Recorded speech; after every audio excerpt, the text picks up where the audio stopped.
Welcome to this deep dive. We're digging into Tarek Ryman's The Camino Within today. Uh-huh. Specifically that chapter, Beyond the Basics. Exactly. And our mission really is to see what his journey on the Camino de Santiago can tell us about, self-discovery and tackling life's challenges. Yeah, He actually said setting out was like being his own guide back to myself. which is a powerful way to put it. It is. And what's really interesting is how it just opened the floodgates for all these internal questions for him. Oh, absolutely. It wasn't just walking. Yeah. As he went further, these huge questions started popping up.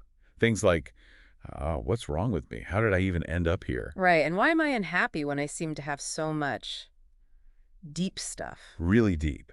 It kind of shows how getting away from the day-to-day can force you to confront what's underneath, you know. Mm-hmm. He first thought, okay, the physical walk, that's the courageous bit.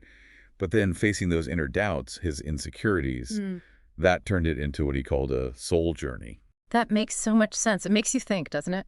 Like, have you ever noticed how just removing yourself from your routine, even briefly, can shift everything? Definitely.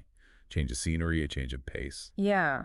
Ryman's story really highlights that, how a physical trip can be a catalyst for looking inwards.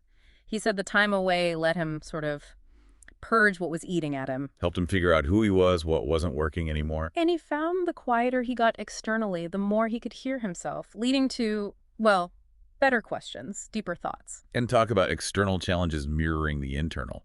The weather he hit in March 2016 sounded brutal. Oh, tell me about it. 60-kilometer-an-hour winds, snow, relentless rain, mud, even got flat tires, a broken axle on support vehicles. Just relentless. Wow. It's like the universe was testing him externally while he was wrestling internally. Kind of, yeah. And his mantra through all that, embrace the wind, embrace the water, embrace the mud, embrace the snow, embrace everything. That's powerful. It really is a metaphor for life, isn't it? Accept the difficulties. Yeah, for sure. It's a message for anyone listening, really. Facing difficulties, accepting them might be the way through. And what's interesting is Ryman mentions he's always sort of embraced chaos in his life. Okay. So in a weird way, that helped him adapt to the Camino's uncertainty. But he said it was actually the quiet that taught him the most. Ah, the opposite. Exactly.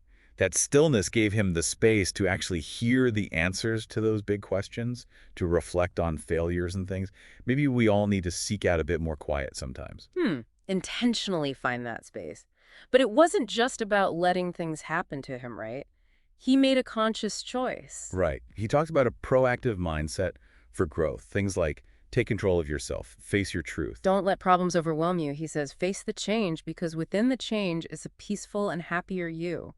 It puts the power back in your hands, Absolutely, that sense of personal agency. It leads straight to another key idea he shared, Which is... that it's never the actual event that matters, it's how we react to the event. That's huge. Yeah, perspective is everything. Totally. The Camino, with all its hardship, he described it as truly cleansing. Why? Because of his reaction. Learning, talking, embracing it all. So for listeners, maybe think about how your reactions are shaping your experiences. It's a game changer. Okay, so boiling it down, the big takeaway from Remen seems to be go beyond the basics. Go beyond what you were told. Yeah, and crucially, ask yourself the tough questions and tune in for the answers. Create that space for quiet reflection, even when things feel chaotic. That's where the self-discovery happens, according to his experience. It prompts a question for everyone tuning in, I think. Go on. What are the winds or rains or mud in your own life right now?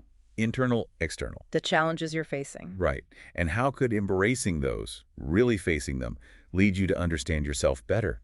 What tough questions might just be waiting for a bit of quiet to surface for you? That's the core of it. So maybe the final thought is about your own soul journey. It doesn't have to be a literal trek. No, not at all. It could just be about carving out that intentional, quiet space in your daily life. What might you find if you really listen?